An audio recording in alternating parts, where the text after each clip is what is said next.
dimulai. Yang kedua, pada Bapak Dr. Hewan Joko Isma DMC, kami persilakan.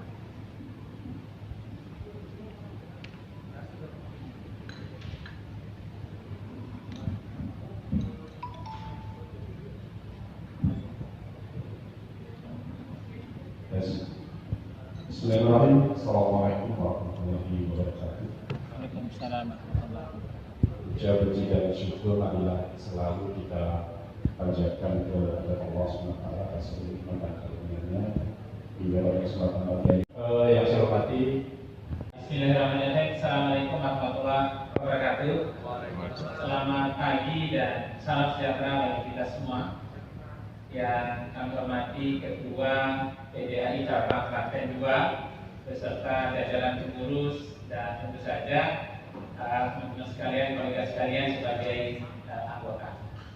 Pertama-tama mari kita selalu memanjatkan puja dan puji syukur kita kehadirat Tuhan Yang Maha Esa atas segala limpahan rahmat dan karunia-Nya pada kita semua, terutama kesehatan ya, sehingga kita bisa hadir di tempat ini. Mudah-mudahan bisa membawa sesuatu bagi diri kita dan tentu saja bagi lingkungan kita. Kolega sekalian, bukan sekedar ya, tapi memang dalam hidup ini setelah saya membaca banyak buku itu ternyata ada sebuah kesimpulan gitu ya. Jadi ada 4 ilmu yang sangat penting atau ilmu dasar yang harus kita miliki semua sebagai pribadi gitu. Salah satunya adalah ilmu sejarah.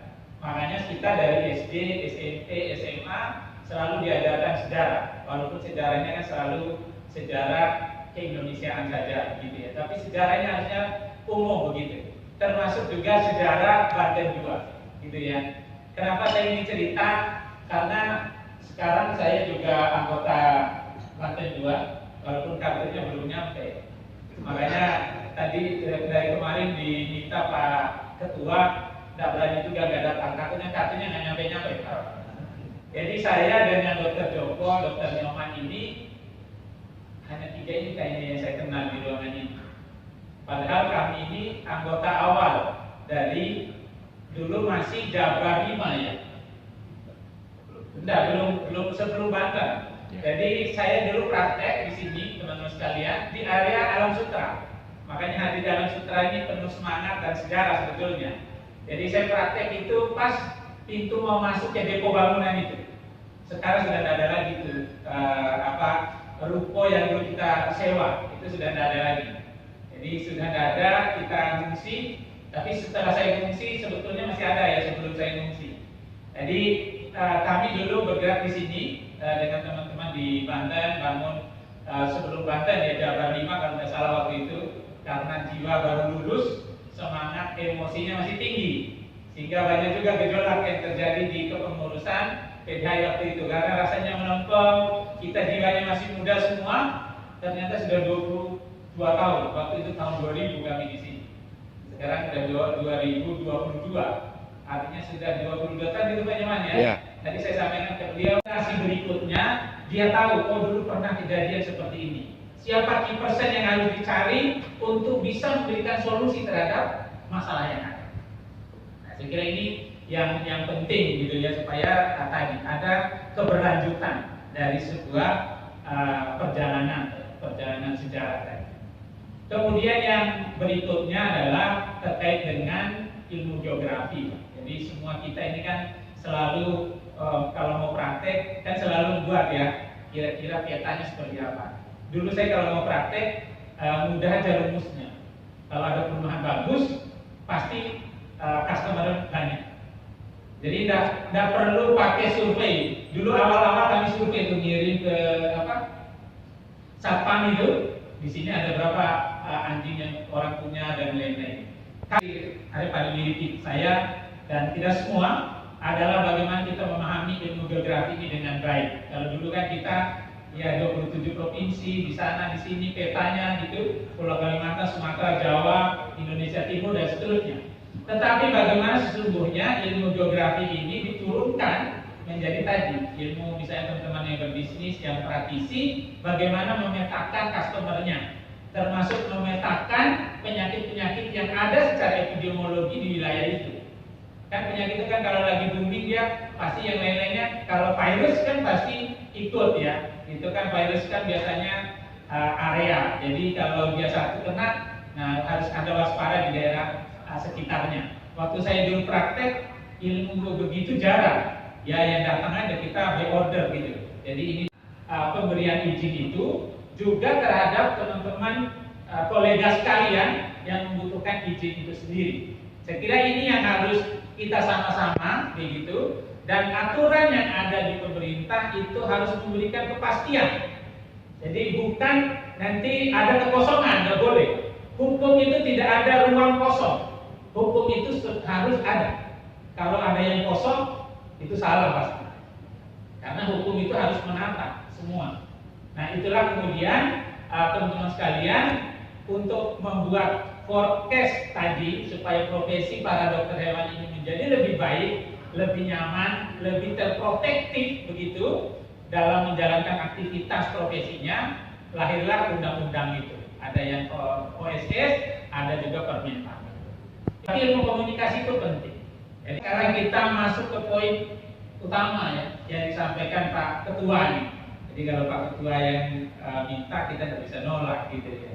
Apalagi acaranya di Tangsel, saya juga tinggalnya di sini. Jadi alasan apa aja tidak bisa diterima sama beliau.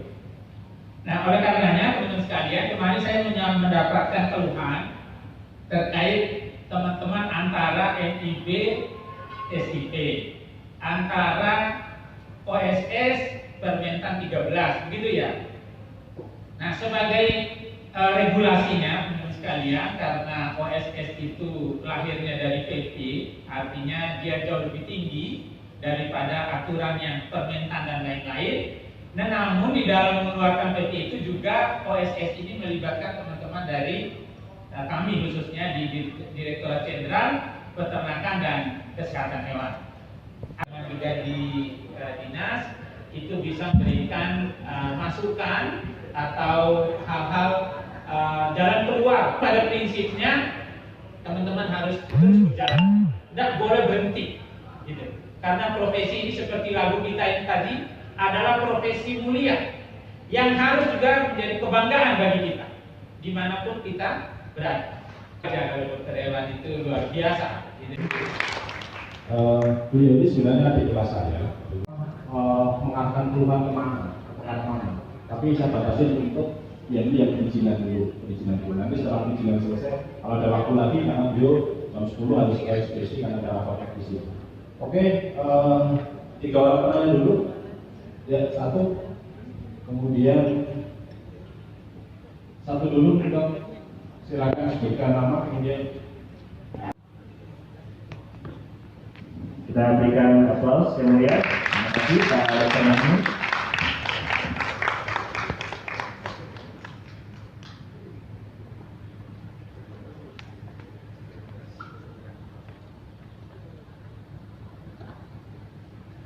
Boleh masuk sini ya. Sampai ke kelas ya. DPRPSP Kabupaten Tangerang dan juga DPRPSP Kota Tangerang Selatan. Kenapa Kota Tangerang tidak? Walaupun kami di Banten 2 itu kan kerjanya di Tangerang Raya, Kota Tangerang, Kabupaten Tangerang dan Kota Tangerang Selatan. Tapi Kota Tangerang karena kemarin sudah melaksanakan kegiatan sejenis yang langsung diinisiasi oleh DPRPSP, makanya dia minta nanti hasilnya saja kita ikut. Gitu. Terima kasih, kita berikan tepuk tangan.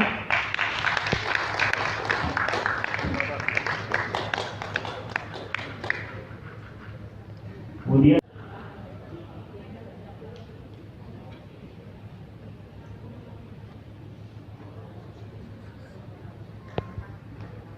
baik, terima kasih, kita berikan tepuk tangan kembali. Dan satu lagi.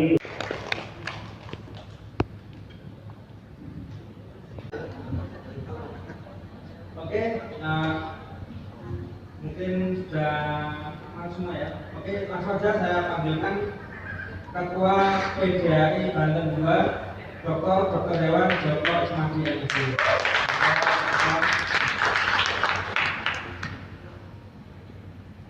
Nggak perlu saya bacakan CV-nya ya, sudah pada kenal semua ya. Beliau lahir di Boyolali, berapa tahun umurnya? Umurnya baru 17 tahun katanya. Masih sangat muda. Oke, mungkin langsung aja saya serahkan kepada Bapak Seri. Makasih Dr. Bayu. Dia ada tetangga saya sebenarnya. Anggota Banten 2 juga. Sekarang jadi pengurus di PPDHI. Oke, silakan Dr. Sulit. Terima kasih Dr. Bayu. Selamat siang Bapak Ibu sekalian.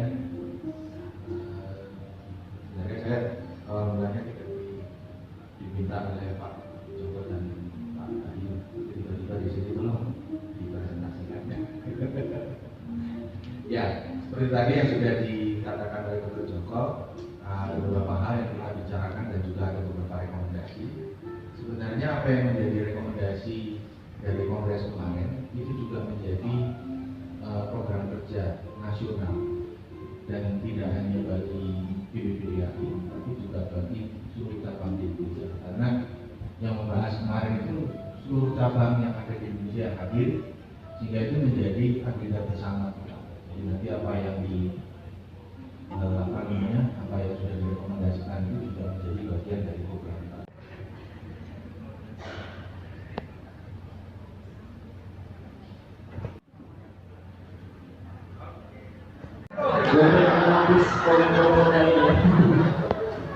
Foto dulu 3 sama masih kalau Bapak. Nah.